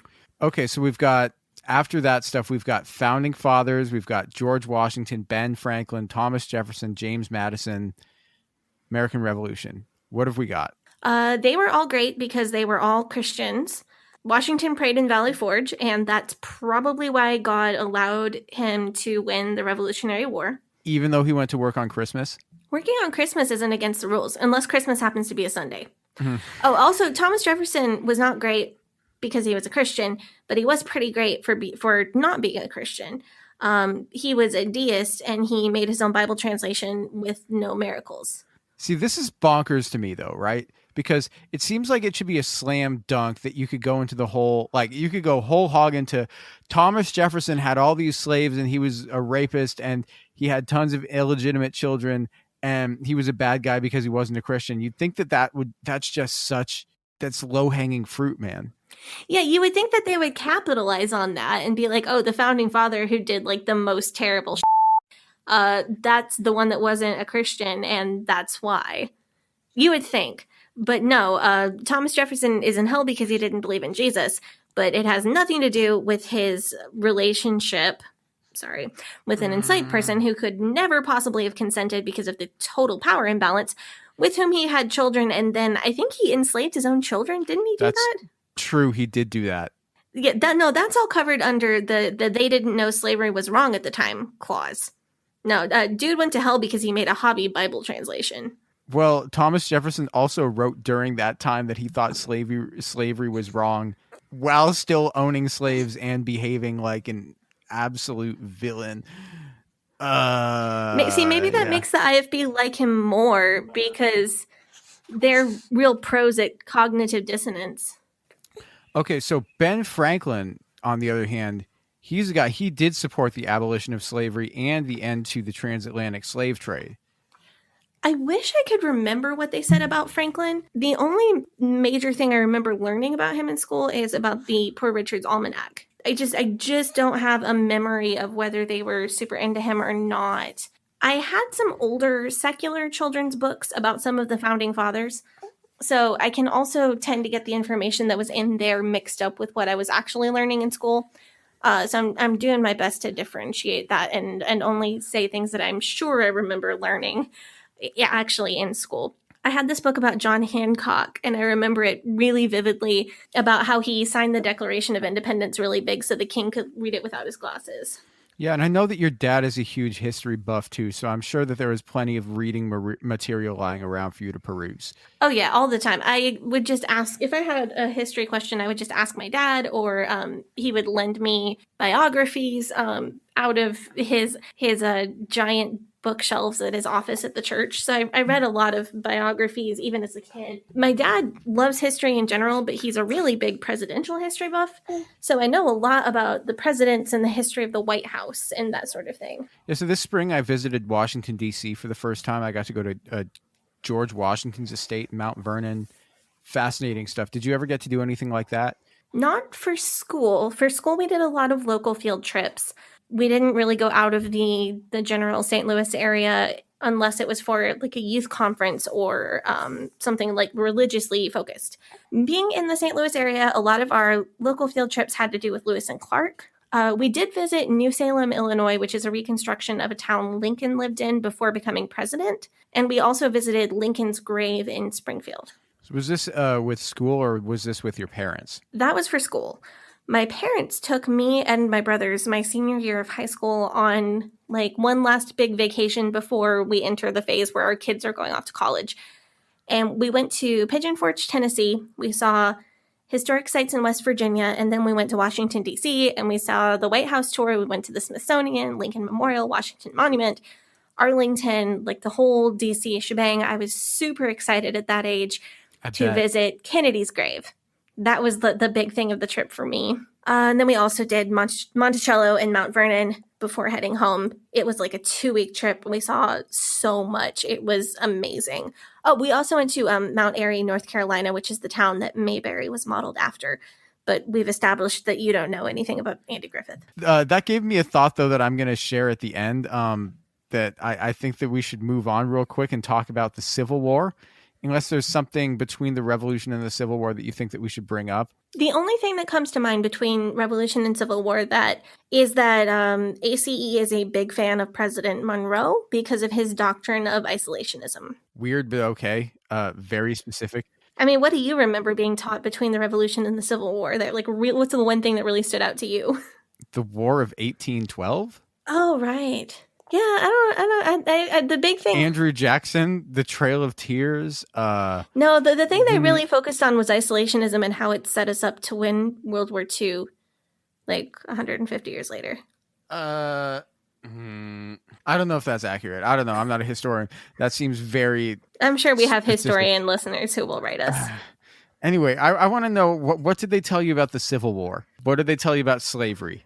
As far as the Civil War, Lincoln. I have a lot of trouble keeping straight exactly what was in school and what was at home and what was in church and what was in books. Like, there were a lot of conflicting messages, and so I'm going to stick to the things I absolutely remember from ACE, which would have been when I was first learning about this. I know in school, the narrative that they stuck with was a narrative that I've talked about before on this podcast, which is the idea that slavery in general is a bad thing, but slavery in the United States, while it was wrong and sinful, really turned out being a good thing in the scheme of things because it introduced enslaved people to Christianity. And Yikes. Otherwise, those people would. So there's a verse and this is in the Torah, so you may know it. There's a verse, I believe, in Genesis where Joseph. I hope I'm not misattributing this verse to the wrong Bible character.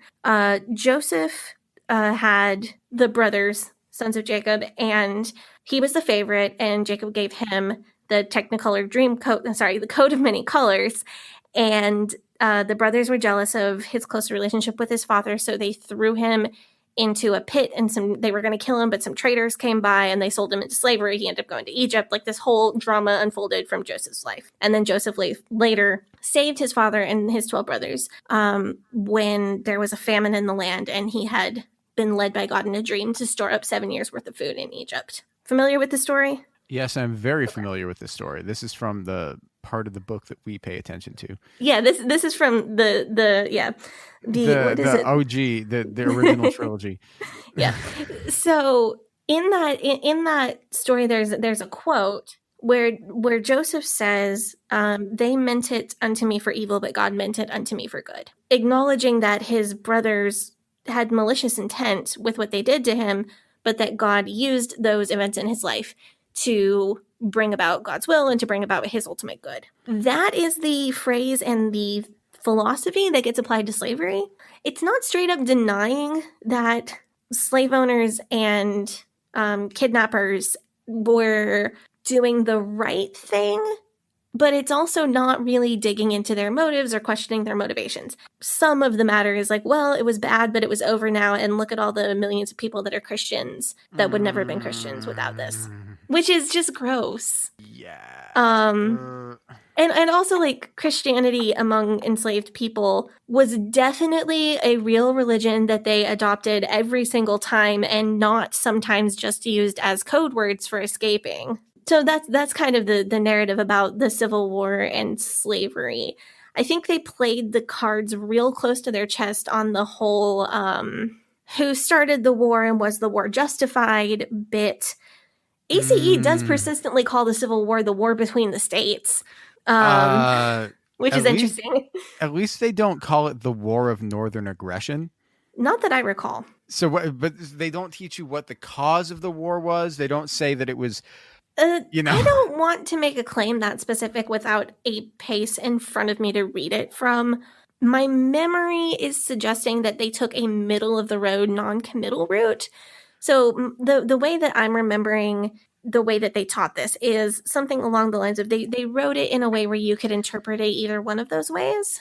As I've discussed, though, I like to have sources to back up my memory in the places where my memory is a bit fuzzy. See, I can sort of see why, though, because if they took a hardline states' rights approach, I think that would have definitely raised some eyebrows. But if they had said this, like, it was 100% slavery, they also would have raised some eyebrows. And, you can't, that's your bread and butter. You can't piss those people off. Yeah, you have to remember that any Christian curriculum or homeschool curriculum is a for-profit curriculum, unless it's being given away for free, or unless there's a reputable nonprofit company behind it. These curriculums, they have to sell copies of their curriculum to make money to continue to have an organization. So they are courting customers all over the country. It's not the same thing as a textbook manufacturer who needs to make a good textbook to be able to sell it to the entire Portland, Oregon school system, or the entire Oregon school system. I don't even know how that works. Like, if people buy textbooks by like state. But it's not like that. The Christian textbook companies and non-Christian homeschool textbook and curriculum companies are selling individual copies of their curriculum. So they're courting hundreds and thousands of individual customers all over the country. There are parents and schools that buy their materials, and pastors that endorse their materials for their Christian school or for the homeschoolers in their church. And also, ACE likes the fact that in a lot of states, ACE counts as putting your children in school with no further work on the parents' part. Just give them this booklet and a pencil and you're good to go. So because of those factors, mainly the factor that they like staying in business, in my opinion, they try not to ruffle feathers because of that. I think that's pretty obvious. I obviously can't prove what ACE's motivations are, but I think that motivation is pretty clear. I don't know, maybe they should come out with an ACE Southern Edition curriculum that teaches you that it was the War of Northern Aggression and it was about states' rights. And instead of memorizing Bible verses, you memorize a recipe for buttermilk biscuits. Gavi, you don't memorize a recipe for buttermilk biscuits. You don't? No. My great-grandmother had a bowl of flour in her pantry, like a huge bowl, like a wok-sized bowl. Like a Pyrex. Probably, or ceramic, probably like ceramic that was as old as the Civil War. But you had a big old bowl of flour in your pantry that was just for biscuits. And when you want to make biscuits, you take the bowl out, you dump some shortening in there, and then you make it into a ball. And then you add enough buttermilk, like enough. How much is and enough? make a dough. It's enough. That's how much is enough. When it makes the right texture and consistency of dough for the amount of biscuits that you want to make. And then you just roll that dough around in the flour. Like, not all the flour in the bowl gets incorporated into your biscuits. But, like, when it's enough, then that's enough. And that's the recipe. And you, like, put your biscuits in the pan and go on with your life. I guess that showed how much of a yank I am, because if I wanted to make them, I'd just have to, like, Google it. But I'm not a biscuit expert. I have a couple good recipes. I use a recipe if I make biscuits. I'm not nearly the level of my great-grandmother. But I certainly don't measure things when I make gravy. You just feel it in your heart. Your ancestors stand over you and whisper instructions into your ear. I have several recipe cards from my grandmother and from like a bunch of her Southern church lady friends. And so many of them have instructions like, take a good quantity of butter or just enough flour and cook until done. So you kind of have to be real in touch with your ancestors, and they just kind of breathe through you, and then you know. Well, I wouldn't know because I don't even sweeten my tea. So I gotta get you a proper glass of sweet tea. Well, you know what? I mean, we're about to start a civil war here between sweet tea and unsweetened tea is what's going to happen. But speaking of the Civil War, did they teach you anything weird about Abraham Lincoln? Well, Lincoln was great because he was a Christian. There's a lot of emphasis on a trip that he took to New Orleans where he saw people being bought and sold, and he had a lifelong hatred of slavery because of that incident. And that story is, as far as I know, that's true. And that is super valid. I would be very concerned if that didn't trigger a lifelong hatred of slavery in a person. So what grade was this in? Because this seems like the type of thing that you'd read in you're reading like a picture book about Lincoln.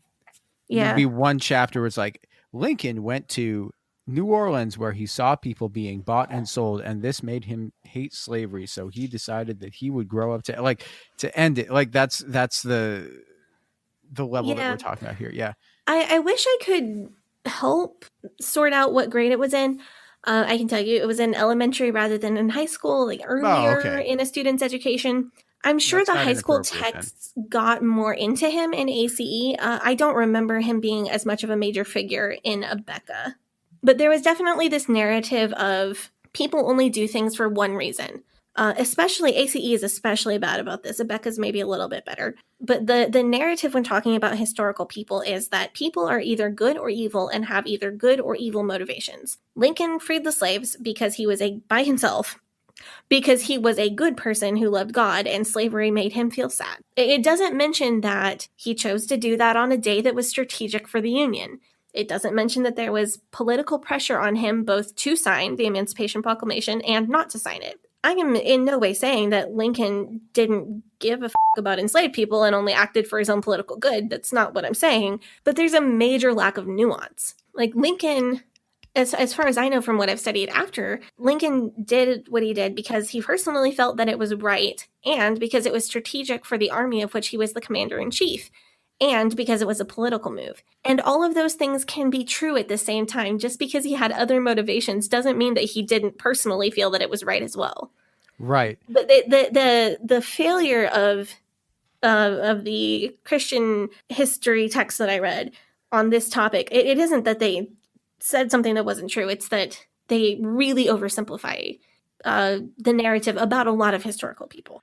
So I'm sure that it also fails to mention that Lincoln had like zero plans or intention to end slavery when he was elected president, and that the southern states essentially seceded because they were just paranoid that the Lincoln and the Republicans would come in and abolish slavery, which ironically then only happened because the southern states seceded. So it was the Union states that were left, and they had the power to abolish slavery, and only let the southern states back into the Union when they agreed that they would have to abolish slavery as well. ACE in this or the Christian education system in general is teaching you this one tiny kernel of history. Lincoln signed the Emancipation Proclamation on such and so day, and it was January 1st, and I struggle to remember what year. If it was 66, 67, 66? Before that? Wait, what are we talking about? What day did he sign the Emancipation Proclamation? I know it went into effect on January 1st. I think it was probably 65. Okay. The war ended in 65, I think. That sounds right. I don't know why I'm spacing on that right now. Anyway, it's true. It's correct. Like, he did sign the Emancipation Proclamation on that day. But the subtext that they're also teaching is people only do things for one reason. Either you belong to God and you do things for God, or you belong to Satan and do things for him. Everyone is either good or evil. A good person doesn't do evil things. A good person follows the rules and follows God's law. So it's teaching black and white thinking and disguising it as history because there is a piece of true, actual history in there.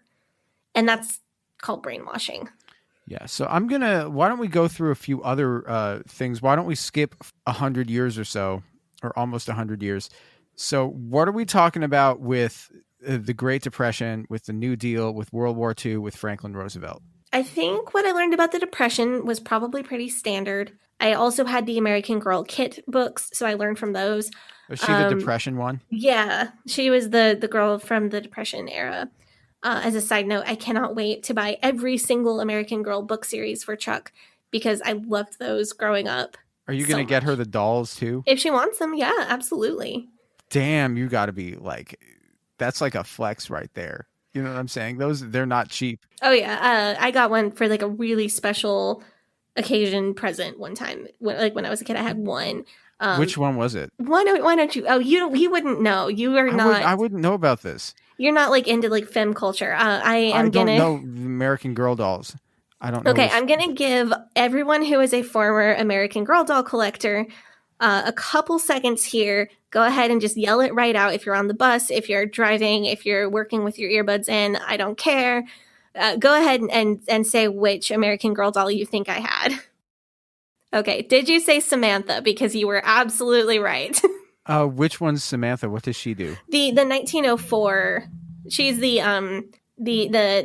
one from 1904. And she had the first movie. She was the first one to get a movie. What does she Anna do? Sophia Robb played her. Does she do in 1904? She is a rich girl, and she comes to be aware that there are children working in factories. And that's kind of her conflict, is like how privileged she is, and understanding that other people don't have that same privilege, and like becoming aware of the world around her and like the politics that influence the world around her. Oh, interesting. Wow. Yeah. So what, does she get into like labor and stuff and like unions? Yeah, she gets like, that is like the kind of her arc. Wow. And she's also super into mystery. So there's some Samantha mystery books as well. And I cannot wait till this episode comes out, because I guarantee you that we're going to get tweets and Facebook group messages about people who knew exactly what American Girl doll I probably had growing up. They'll probably say which one they had. Yes, it's going to be great. It's going to be fun. I loved all of the books, but Samantha was my main girl. But that was mainly what you remembered from that, was that you learned about that. Nothing wild or nothing crazy about World War II? No, I remember something about Franklin Roosevelt being a socialist, or I don't really remember. I had grandparents who lived through the Depression. My dad is a late in life child of his parents. So my dad's parents were children during the Depression, like young enough or old enough to actually remember and be able to tell stories. So I heard first-person stories from my grandparents. From the Depression. So I did learn a lot about that growing up, just not necessarily from school. Yeah, my grandparents also lived through it, but also my parents are like 10 years older than your parents. So yeah, and my grandparents are probably the same age as your grandparents, but my parents are younger than your parents. Yeah, that makes sense. So after the Second World War, we had the Cold War. What did you learn about the Cold War in American history? The Cold War is when the Russians got nuclear weapons, but the great and wonderful Ronald Reagan saved us all. I distinctly remember ACE making 100% sure we knew about Star Wars, the Strategic Defense Initiative. And this is also in the same section where we got a extremely detailed lesson on the 6-Day War in Israel and how God miraculously fought the war for Israel and gave them the Iron Dome to protect Israel. To be clear, we weren't taught that God personally invented the Iron Dome. But I do remember it being implied that he did help out with the process. They didn't get the Iron Dome until like much, much, much later. That's like a Really? recent thing. Oh, okay. That's well, wild maybe that they taught you about that. Huh. Well, yeah, That's I so don't. funny. I am not saying that they taught us that the Iron Dome was at the same time as the 6-Day War. We had to memorize like stuff that happened on each day of the 6-Day War and how that correlates with the miracles that God did bringing the people out of Egypt. Like it was super intense, like having to memorize all of the stuff about the 6-Day War. And I don't remember. I'm not attempting to be rude, but I don't remember any of it. That's so wild. They were like super into like God's merit. We had to memorize like all these specific miracles that God did during the 6-Day War, and because God wants Israel to be a country so that the rapture can happen.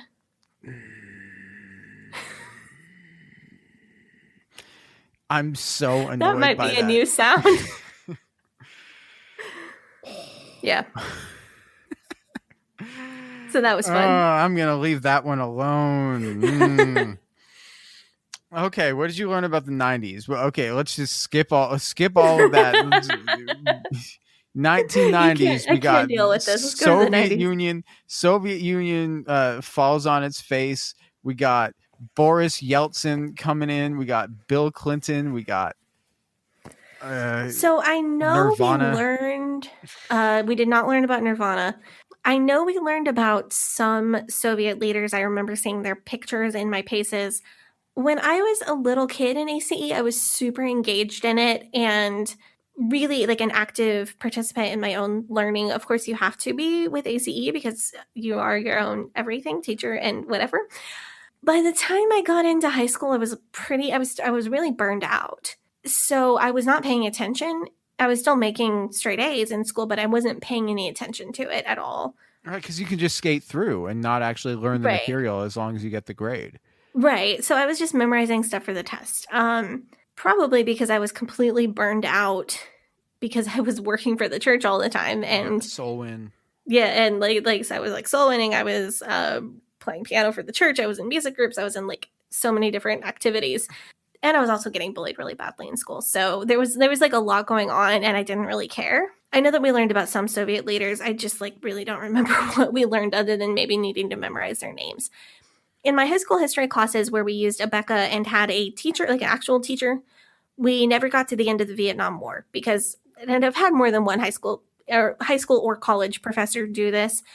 History teachers tend to have something that they're extremely interested in and they get sidetracked on that and they throw their lesson plans out the window and they spend like 3 days on the Battle of Gettysburg or the assassination of Archduke Ferdinand or whatever their like special interest is. And then they get super behind and then they never actually finish the history text. And that's happened to me. Honestly, that's happened to me in high school at Hyles-Anderson and at Pensacola. So I feel like that's pretty universal. So what you get to 1973 and you're just like, and eventually the war ended and whatever. No, like, oh, this was a monumental failure and a absolute cluster and a terrible decision like from the jump. Right. So it's like the last 2 days of school and the teacher is up there like, don't worry about it. None of this is going to be on because the final exam's like the next day. And the teacher's up there like, don't worry about it. None of this is going to be in the final. But the Vietnam War ended. Then we had President Reagan and Star Wars and like just like rattles through everything. I found an interesting quote on the ACE website describing social studies PACE 1096, which is towards the end of the American history curriculum. PACE 1096, here's the quote, covers a nation adrift, Presidents Nixon to Obama's administration, and history in review. That's a long time period. That's like 40 years of... Well, it's a 12th of your curriculum for the year, not for a semester. And they call it a nation adrift. That's the phrase that stuck out to me. Is that phrase lines up really well with what I remember from that PACE. I would have taken PACE 1096. I'm sorry. That's the towards the end of the 8th grade history, not the American history that's in high school. So you would have learned this. You would have taken this one. Right. So I would have taken PACE 1096 in 2006 or 2007. So the edition I was working from would have been the edition that ended with Clinton. I don't think it had been updated enough to include the Bush presidency or 9/11, but I am not 100% certain of that. I don't know how to track down what edition of that pace I took. What I absolutely remember is the Nation Adrift message being really heavily pushed. What that pace had to say was that anything that happened after Vietnam was just bad. I don't remember what all it covered about Clinton except for his, quote, immorality. That's a way of putting it. But what it comes down to, if you think about what I said, it's just that modern history wasn't taught well in my earlier history classes in the paces. And then it wasn't taught well again in my later history classes because my high school and college teachers didn't really get to it. So pretty much everything I know about the world after the Vietnam War is things that I've sought out myself. And I'm constantly learning new information that I didn't have before. I do remember in school in general, some general messaging about the hippies ruined everything. Abortion is a sign that our nation is going to hell. Women started working outside of the home, and that was extremely bad. And TV is also bad. So that was like that sort of propaganda was just being taught in school. But I can't really give a lot of specifics about that because, like I said, it just wasn't taught well enough for me to retain very much. Wow. Okay. So something that I just want to say that struck me a little bit earlier, because I think that also reminded me of this as well, is that we were talking about how religious education versus secular education and how it's absolutely within a person's rights to give their kids a religious education as long as it doesn't come at the expense of learning important subjects. So sort of the way that looks in my mind is you send your kid to like a reputable school 5 days a week. It can even be like a religious school as long as it's, teaching them stuff that makes sense, like, and then if you want to do more religion on your own time, go for it. But for you, it seems to me like you went to the school and you were taught religion pretending to be actual school, and then any real history subjects or any like real subjects in general, that was the extracurricular. Literally, that's like opposite of how it's supposed to be. That's sort of how it feels to me when you're saying this stuff. And I usually put the words together that sew the whole episode up, but I don't think I could have said it better than religion pretending to be actual school. And I'm 100% with you. Personally, I don't even have a problem with private religious schools opening each class in prayer or having chapel services or requiring a Bible class every semester. Or even like, I don't know, if you want to have a scripture memory verse that applies to history class that you want your history class to learn during the semester, fine. I don't care.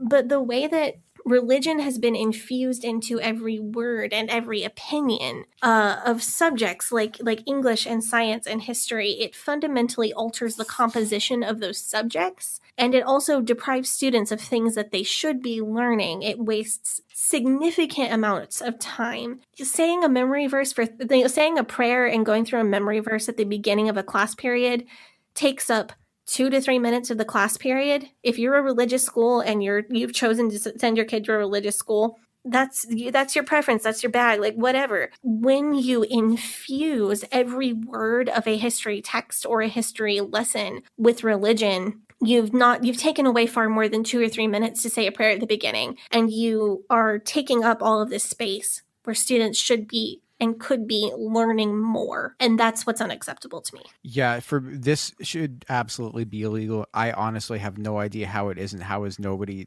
like taken a look at this ACE? And said, how is this legal? How is this allowed? I'll tell you how it's legal. How? 2 words, Betsy DeVos. Right. She was the Secretary of Education for several years. She was the Secretary of Education. Yeah, but she worked really hard on that private school voucher thing. And she's also connected to the Family Research Council, which is one of the biggest conservative PACs in DC. And she is also personally connected to the people who run the company that is ACE, who are also connected to the FRC, which is also connected to the Duggars. But all roads lead to Betsy DeVos and the Family Research Council. Spiderweb. Holy shit. Yeah, like, man, this should be illegal, man. This should absolutely be illegal. I just feel like there are so many reasonable ways to give your kids a religious education. I'm just not willing at this point in my personal journey. Sorry, I've been watching a bit of Bachelor, my personal journey. I'm not willing to just say that homeschooling is bad. I do not want to homeschool. I do not plan on ever homeschooling, with the possible exception of doing like preschool or kindergarten, if there's a situation where I need to. I'm just 100% not anti-homeschooling. But I just think there should be regulations for homeschools and for Christian schools, and that we should improve the public school education system. The whole thing is just a disgrace. And it has nothing to do with people who conscientiously homeschool and put so much effort into it and give their kids a good education and find ways to socialize their children. And it has nothing to do with the fact that, we have really great teachers that are in our education system right now, do all of this work that go above and beyond what really needs to be done. And they work so hard. Mm-hmm. It's not the teacher's fault who work 50 and 60-hour weeks and buy school supplies out of their own money and stay late and go in early and personally help out their students and buy kids lunches they can't afford to eat and so on and so forth. It's not them either. It's like there needs to be education reform, honestly. Anyway, just wanted to I know we have homeschool parents who listen, and I know we have teachers who listen, and I am not trying to demonize either one of y'all. Y'all are good. It's the probably Betsy DeVos. It's probably just her fault. Yeah, that's probably accurate. Nice to have a villain to just pin everything on, right? Yeah, except never mind. Except for it might actually be true. Yeah, this time it's actually true, not just a scapegoat. But I think it's about time for us to end this episode. If you want to join our subreddit, that's going to be reddit.com/r/EdenExodus. Facebook is facebook.com/groups/EdenExodus. Come and join us. It's super fun. We talk about stuff all the time. We have the spicy drama in there about everything that's going on. You want to hear it. Follow us on Facebook, Instagram at Leaving Eden Podcast, on Twitter at Leaving Eden Pod. Sadie, do you want to plug your social media? Yeah, I sure do. Do come over to the subreddit. I really just kind of got, I don't know. I got super excited about making the Fundy terms glossary over there. So please submit terms that you'd like me to define, or submit terms and definitions. I don't know why that really brought me joy this week, but I want to keep doing that. Oh, right, my social media. You can follow me on Instagram at Sadie Carpenter Music. You can follow me on Twitter at Hell Yes Sadie. You can follow me on TikTok at Sadie Carpenter 1. And you can follow me on Facebook, Instagram, Twitter, and Clubhouse at GAVRIELHACOHEN. And hope that you guys have a nice day. Bye-bye.